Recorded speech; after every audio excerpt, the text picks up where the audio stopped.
Atención a lo que pasó en Extremadura el 21 de diciembre de 2025, porque fue mucho más que unas simples elecciones. Fue literalmente un terremoto político, un seísmo que sacudió los cimientos de lo que era un bastión histórico, casi inamovible, del socialismo español. Vamos a desgranar cómo se vino abajo todo y sobre todo qué nos dice sobre el futuro de la política en todo el país.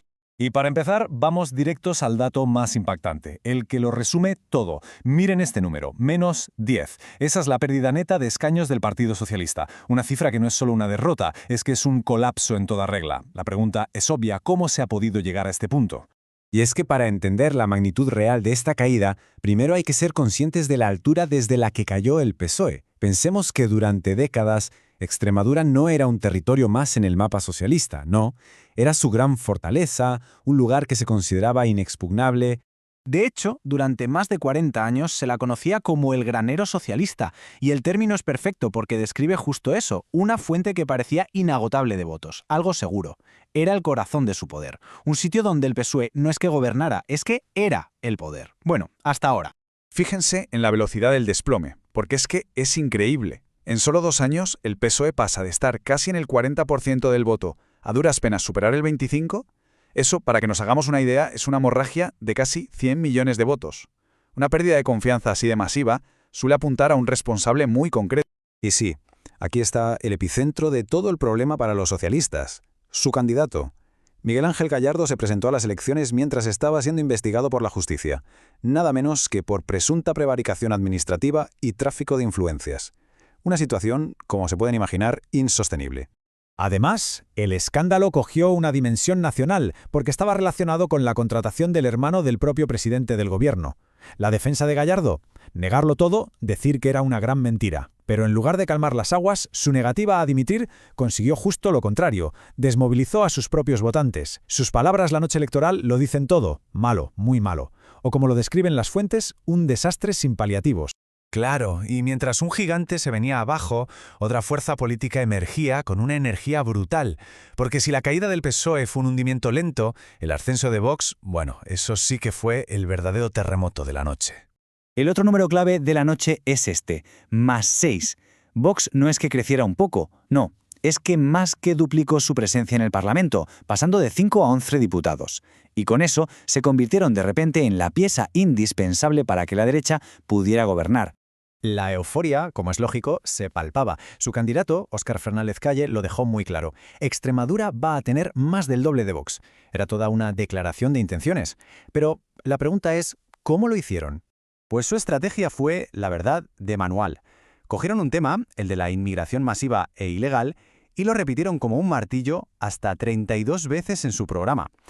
Lo más curioso es que hicieron esto en la comunidad autónoma con la tasa de población extranjera más baja de toda España, de apenas un 4,4%. Lograron coger un dato estadístico menor y convertirlo en la percepción de una gran amenaza para muchos. Y la prueba de que esa estrategia funcionó a la perfección la tenemos aquí. En Badajoz, que es la ciudad más poblada, pasó algo que era impensable, el famoso sorpaso. Como se ve en la tabla, Vox adelantó al PSOE y lo mandó a una humillante tercera posición. Un auténtico cambio de placas tectónicas en el voto de la ciudad. Pero ojo, que no fue solo cosa de las ciudades. Su avance en el campo fue todavía más llamativo. En sitios como Talayuela, por ejemplo, supieron aprovechar muy bien las tensiones laborales con los temporeros, y en pueblos que eran socialistas de toda la vida, como Pueblo Nuevo de Miramontes, pasaron de una victoria del PSOE con el 44% a una victoria de Vox. Estamos hablando de un trasvase directo de voto obrero que rompe por completo los esquemas tradicionales. Bien, y ahora vamos con el ganador oficial de la noche, el Partido Popular. Que sí, que tuvieron más votos que nadie, pero su victoria tiene un regusto amargo. ¿Por qué? Pues porque fracasaron en su gran objetivo estratégico. Ya se sabe que ganar no siempre es gobernar, y esa frase le viene como anillo al dedo al PP. La presidenta María Guardiola había adelantado las elecciones con una idea muy clara en la cabeza: conseguir la mayoría absoluta para gobernar sola, sin depender de nadie. Pero la jugada le salió completamente al revés. Y este gráfico lo explica todo perfectamente. El PP se quedó en 29 escaños. La mayoría absoluta está en 33. Les faltan 4. ¿Y quién tiene los escaños que les faltan? Y más. Pues un Vox crecidísimo con 11 diputados, que ahora es indispensable para formar gobierno. Vamos, que la apuesta del adelanto electoral fue un fracaso total. Pero es que, más allá de los números del Parlamento, las fuentes consultadas apuntan a una debilidad mucho más profunda, una debilidad estructural del PP. Lo describen con una imagen muy gráfica, un gigante con pies de barro. Y aquí está el porqué de esa imagen, una auténtica bomba de relojería demográfica. Resulta que la victoria del PP se apoya casi por completo en los votantes más mayores, los de más de 75 años. No han conseguido conectar con los jóvenes. Y claro, esto es una amenaza existencial, porque su base de votantes se va erosionando por pura biología, como dicen las fuentes. Mientras, su socio y a la vez rival, Vox, sí que está consolidando el voto más joven y activo. Y llegamos al final, y para ello vamos a abrir el foco, porque todo esto que ha pasado en Extremadura en realidad no es solo un asunto local, es un reflejo muy claro de tendencias que estamos viendo en toda la política española.